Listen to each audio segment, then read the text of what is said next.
J'aimerais vous donner un conseil, mais je prends des risques en vous le donnant. Ne me tuez pas dans les commentaires, j'essaie simplement d'aider les gens qui ont un réel complexe avec ça et qui perdent leurs cheveux. Bon, maintenant si comme moi vous avez un problème d'épi, je vais vous montrer ma petite technique. Deux types d'huile. Faites très attention avec ce type là. Réparation journalière des cheveux. Bon alors je ne sais pas si on peut réparer des cheveux étant donné que c'est de la matière morte. Et aussi ça permet de combattre tous les petits frisottis que vous pouvez avoir. Moi par exemple j'ai des baby hair. Shakira. Hello tout le monde, j'espère que vous allez très bien. Aujourd'hui je suis vraiment contente de revenir dans une nouvelle vidéo pour vous parler cheveux. Je vais vous donner dans un premier temps toutes mes techniques pour bien les styliser, faire des boucles avec et sans chaleur, combattre un épi, donner du volume, etc. Toutes mes petites techniques et astuces. Et dans une seconde partie de la vidéo, on va parler entretien des cheveux. Je vais vous donner tous les produits que j'utilise. Je vais même vous donner des conseils pour la pousse des cheveux. J'ai été invitée à Cannes pendant le festival par la marque T3, qui est une marque d'outils capillaires. Et d'ailleurs c'est Clémentine qui nous a coiffé pour cette opération et c'est la même coiffeuse qui était là aussi à Coachella. Elle fait des trucs incroyables, donc je vous mets son compte Instagram, n'hésitez pas à aller la suivre, ça lui ferait trop plaisir. J'en viens au moment où mon agent m'appelle une semaine après pour me dire « Marie, il y a T3 qui veut retravailler avec toi ». Donc j'étais juste trop contente parce qu'en fait c'est une marque qui est super connue aux États-Unis.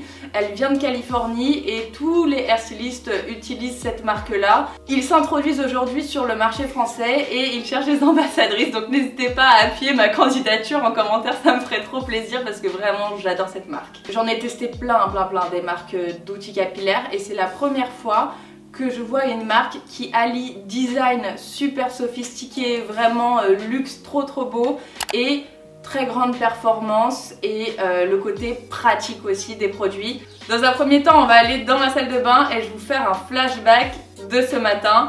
C'est parti! Alors si vous voulez faire des boucles sans chaleur et que vous avez le temps surtout, mais que vous ne voulez pas faire des boucles trop définies, je vous conseille la coiffure de grand-mère de nuit. Il s'agit d'un chignon torsadé. Je vais vous montrer, là j'ai passé toute la nuit avec. Alors on enlève la pince. Wouh! Voilà, c'est hyper léger mais c'est déjà ça et après vous pouvez venir les reprendre, les styliser. Je vais vous montrer vite fait comment on la réalise. Alors, premièrement, vous mettez votre tête en arrière. Je vous l'avais déjà montré, je crois, une fois dans une vidéo. Mais bref, vous mettez votre tête en avant. Pourquoi je dis en arrière, moi? Vous remontez tous vos cheveux de cette manière, histoire de l'avoir bien au-dessus du crâne. Bon, ça marche si vous arrivez à dormir avec les cheveux attachés. Ensuite, vous allez torsader la queue de cheval. Et hop, vous allez venir l'entourer. Voilà, et le but c'est de le laisser le plus longtemps possible. Il faut bien dégager les racines pour pas qu'elles s'aplatissent sur votre crâne. Mais voilà, t'as l'air extrêmement sexy évidemment quand tu vas dormir comme ça. Maintenant on va passer aux boucles avec la chaleur. Et premièrement, vous brossez vos cheveux.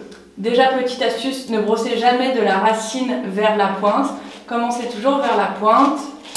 Et ensuite remontez parce que ça évite de descendre vos nœuds jusqu'en bas et d'arracher vos cheveux. Avant de chauffer vos cheveux, que ce soit avec un boucleur, un lisseur, peu importe, des plaques, vous devez absolument mettre un protecteur de chaleur parce que sinon ça va les tuer à terme. Et bien sûr, j'ai oublié le mien chez moi parce que là je filme chez mes parents. Aujourd'hui je vais travailler donc avec un boucleur de la marque T3 et ce qui est super intéressant c'est que vous avez la base et ensuite vous allez venir clipser de manière super facile et pratique l'embout qui vous convient. Il y en a un gros, un moyen et un plus petit. Je vais travailler aujourd'hui avec celui-là, le petit, parce que je l'ai fait hier sur mes deux belles-sœurs, sur ma maman et il est génial. Donc c'est super simple, vous le clipsez et voilà.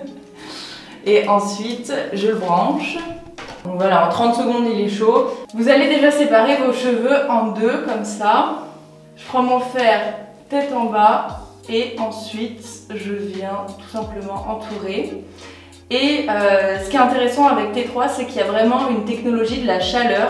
Vous avez une puce à l'intérieur des boucleurs, des lisseurs, etc. qui permet d'avoir une chaleur homogène pendant tout le temps du travail du cheveu. Donc ça prend super rapidement, regardez, Voilà. Ce que vous pouvez faire pour donner plus de volume, c'est d'alterner les boucles vers l'extérieur et vers l'intérieur.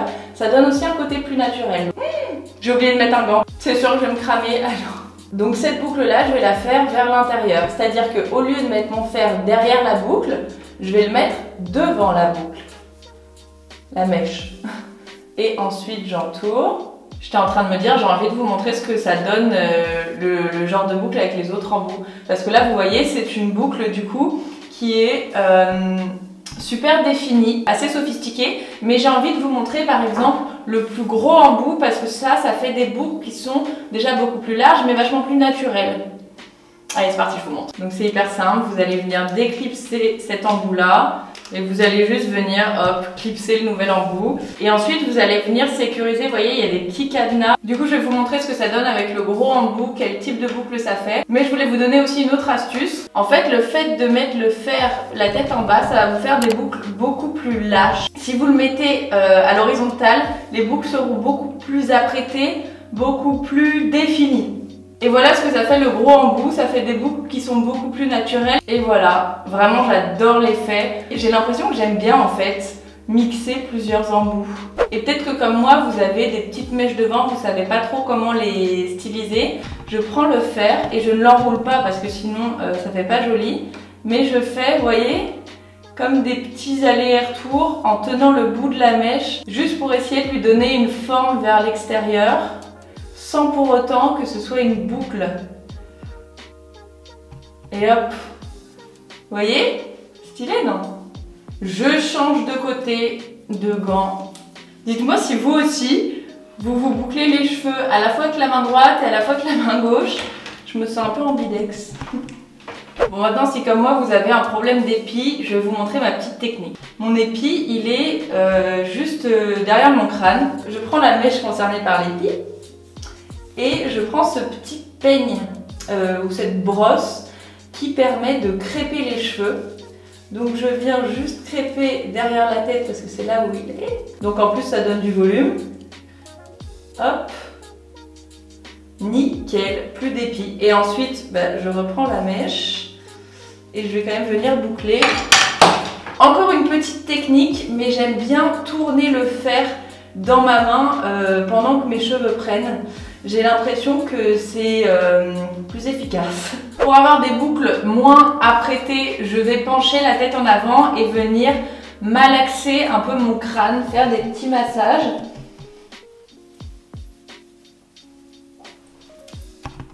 Waouh!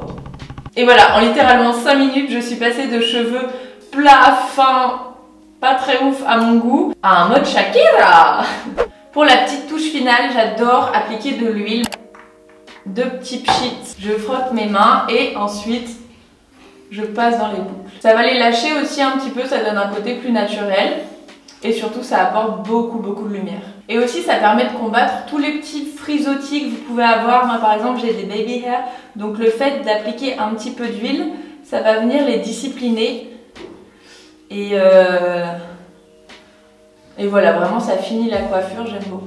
Et voilà le rendu final, on a des cheveux volumineux mais quand même avec des boucles qui restent naturelles, des cheveux qui sont beaucoup plus brillants, qui ont l'air plus souples, en meilleure santé. On passe maintenant à la deuxième partie de cette vidéo qui concerne ma routine soins, vraiment pour les entretenir, mes techniques, etc.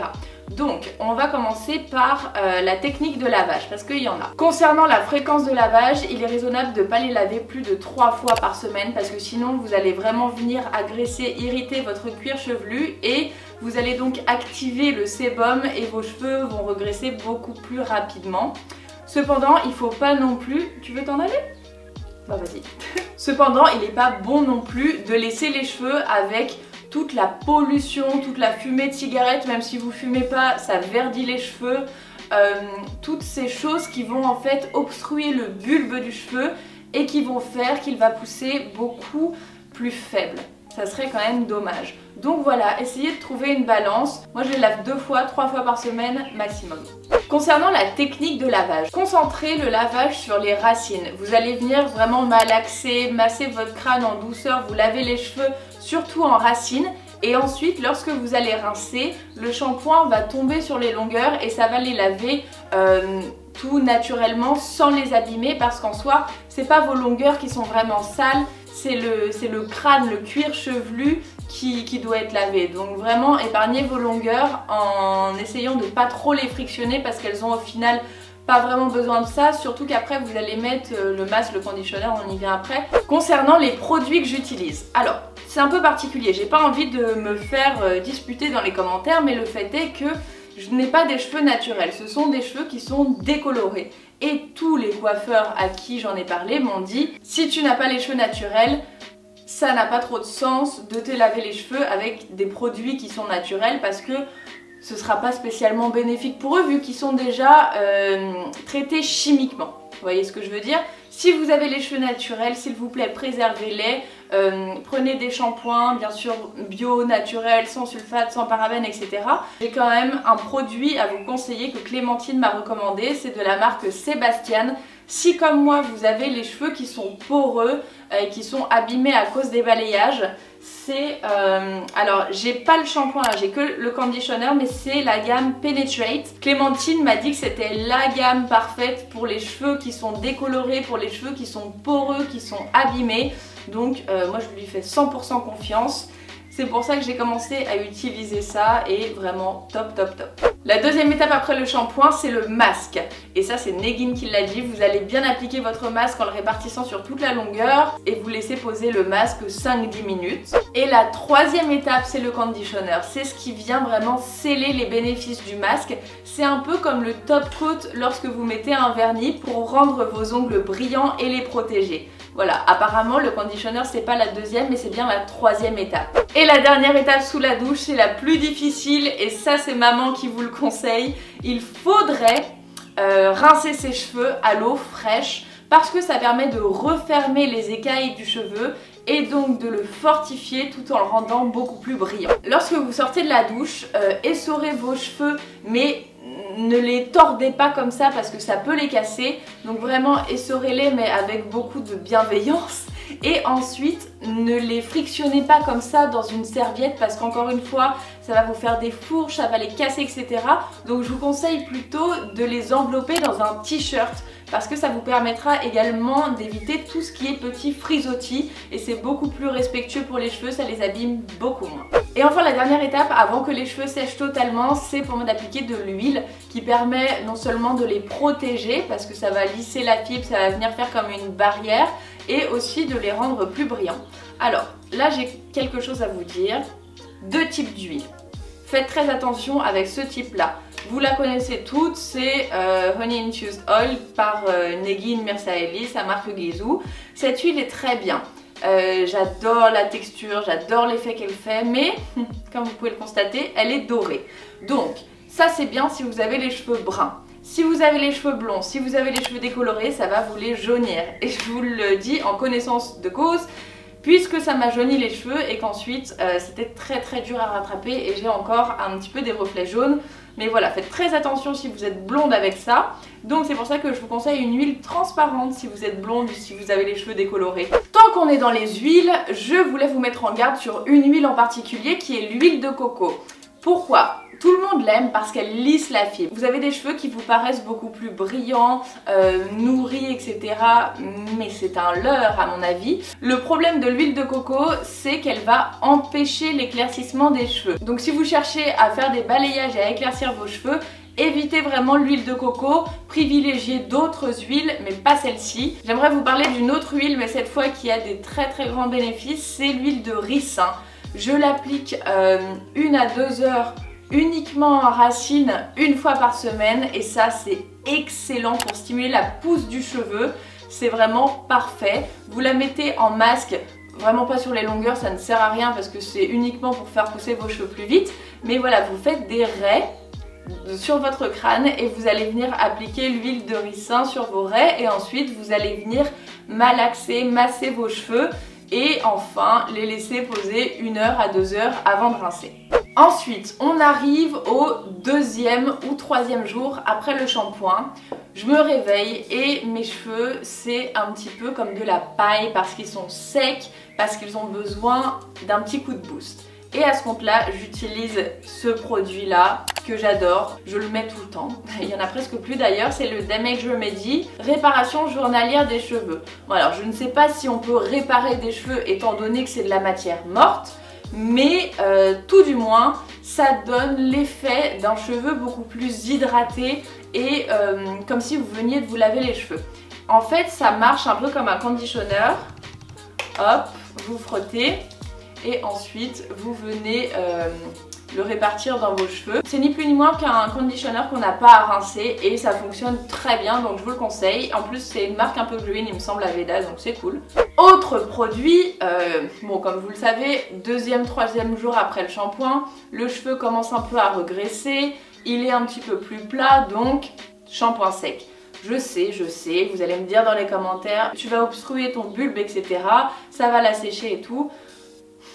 Pas si tu laves tes cheveux le lendemain, quoi. Donc c'est vraiment pour te donner un petit coup de pouce pour réussir à passer une journée de plus sans te laver les cheveux. J'étais en collab dans une autre vidéo avec le Baptiste Hydrate. Bah, je l'utilise encore pour vous montrer que les partenariats que j'accepte, c'est parce que le produit me plaît et que je me sens de vous le recommander. Il est très bien parce qu'il cartonne pas les cheveux, il est à base de noyaux d'avocat. Donc voilà, je pense que ça les protège. Encore une fois, je pense pas qu'on puisse réparer un cheveu parce que c'est une matière morte, mais dans tous les cas, ça les protège et ça ne fait pas l'effet cartonneux. Aussi, l'alimentation et l'hydratation jouent énormément. Je suis persuadée que ce qu'on donne à notre corps, il nous le reflète sur les cheveux, la peau, etc. Privilégiez les aliments qui sont riches en bons gras, comme par exemple les avocats, les noix, l'huile d'olive, tout ça, ça va contribuer à avoir de plus beaux cheveux et une plus jolie peau. Et buvez, buvez, buvez énormément, c'est la base. J'aimerais vous donner un conseil, mais je prends des risques en vous le donnant parce que je suis sûre qu'il y a des personnes qui vont encore crier au scandale dans les commentaires. Mais moi je suis là pour vous aider. Et si vous perdez vos cheveux, si vous n'en pouvez plus à cause du stress ou peu importe, ça peut arriver de perdre ses cheveux par poignée, etc. Et j'ai envie du coup de vous conseiller une astuce qui fonctionne très très bien, mais qui n'est pas comme les autres puisqu'il s'agit d'injections. Alors, que je m'explique. Ce sont des injections de biotine et bépantène qui sont de la vitamine B5 qui va permettre de stimuler la pousse et la croissance du cheveu parce que ça permet de renouveler plus facilement les cellules. Donc voilà, ça accélère considérablement la pousse du cheveu. En gélule, ça fonctionne mais pas hyper bien. Mais en injection en intramusculaire, ça fonctionne du feu de Dieu parce que ça va directement dans le sang. Donc il n'y a rien de plus efficace pour faire pousser ses cheveux plus vite. Mais encore une fois, comme il s'agit d'injection, je le conseille vraiment uniquement à des personnes qui sont terriblement complexées, qui perdent leurs cheveux par poignée parce que ça peut vous sauver. Pour les autres, contentez-vous de compléments alimentaires, d'huile, etc. C'est peut-être pas nécessaire de venir se piquer la fesse. Oui, parce qu'il faut se piquer en intramusculaire. Donc le plus facile, c'est dans la fesse ou dans la cuisse. Mais dans tous les cas, vous devez aller voir une infirmière qui va vous faire la piqûre. 3 fois par semaine, cure de 2 mois. Et là, ça va vraiment vous sauver. Ne me tuez pas dans les commentaires, j'essaie simplement d'aider les gens qui ont un réel complexe avec ça et qui perdent leurs cheveux parce que je sais que ça peut être assez traumatisant. Voilà, je voulais vraiment vous donner une astuce un peu tendue mais qui fonctionne très très bien. Et aussi, je voulais vous dire de ne pas vous acharner parce que les cheveux, c'est avant tout génétique. Regardez Pamela RF la Queen, regardez sa maman. Negin, c'est pareil. Ce sont des filles qui ont naturellement, génétiquement des cheveux très épais, qui vont avoir une durée de vie plus longue que la moyenne. Donc c'est pour ça qu'elles peuvent les avoir très longs. Donc voilà, je voulais vous donner un petit message d'encouragement pour terminer cette vidéo afin de vous dire que c'est peut-être pas parce que vous les entretenez mal, mais peut-être que ça vient simplement de la génétique. J'espère que cette vidéo vous aura appris 2-3 choses, que vous aurez apprécié les conseils que je vous ai donnés. Je vous embrasse très fort, n'hésitez pas à venir me rejoindre sur Instagram et je vous dis à très bientôt dans une prochaine vidéo. Bye!